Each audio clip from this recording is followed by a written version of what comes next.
வணக்கம். நான் உங்கள் கோயில்பட்டி கணேஷ் மற்றும் வாகன் சேவை டீம் மெம்பர். இன்றைக்கி காலையிலேருந்து இந்த ஒரு இமேஜ் நம்மளோட வாட்ஸ்அப் தளத்தில் அதிகமாக ஷேர் ஆகிக்கிட்டு இருக்கு.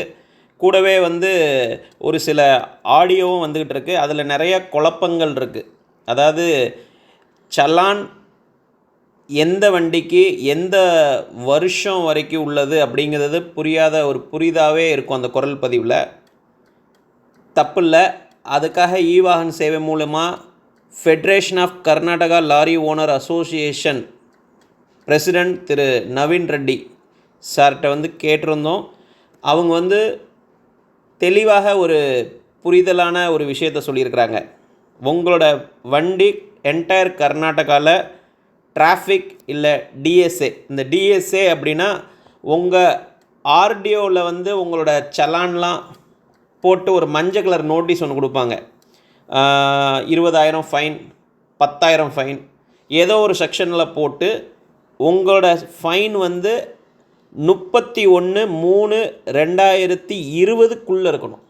திரும்ப சொல்கிறேன், 31/3/2020 வருஷத்துக்குள்ளே இருக்கிற ஃபைனுக்கு மட்டுமே 50% தள்ளுபடி. அதுவும் அந்த 50% தள்ளுபடி 21/12/2025 டு 12/12/2025. அதனால் ஏதாச்சும் ஒரு குரல் பதிவில் வரக்கூடிய விஷயத்தை கேட்டு 2024 வாங்கின ஃபைனுக்கும் நம்மளுக்கு தள்ளுபடி இருக்கா, 10,000னா 5,000, 50,000னா 25,000 அப்படின்னு நினைக்காதீங்க. எல்லா ஃபைனுமே தள்ளுபடி அப்படிங்கிறது 2020, அதாவது 31/3/2020 வரை வாங்கப்பட்ட கர்நாடகாக்குள்ள ஃபைனுங்களுக்கு மட்டுமே நிலுவையில் இருக்கிறதுக்கு இந்த தள்ளுபடி. அதனால் இதை குழம்பக்கூடியவங்க, இந்த கேட்டு நிறையா குழப்பத்தில் இருக்கிறவங்க மற்றவங்களுக்கும் இதை சொல்லி அவங்களுக்கும் புரித மாதிரி சொல்லி உங்களோட ஃபைனை கட்ட சொல்லுங்கள். இருக்கிறவங்களாம் இதை கேட்டு இது என்ன நடந்திருக்கு, இதை உடனே கட்டி கொடுங்க, எப்படி கட்டணும், இதை கெட்டது எல்லாமே உங்கள் ஃபைன்.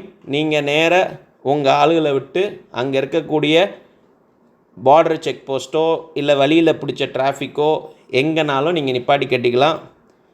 சலான் கர்நாடகாக்குள்ளே இருக்கக்கூடிய போஸ்ட் ஆஃபீஸ் மூலமாகவும் நீங்கள் கட்டிக்கிடலாம்.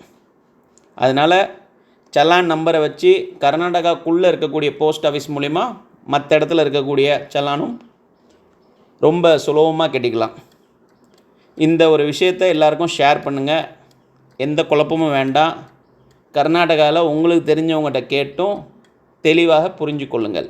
நன்றி, வணக்கம்.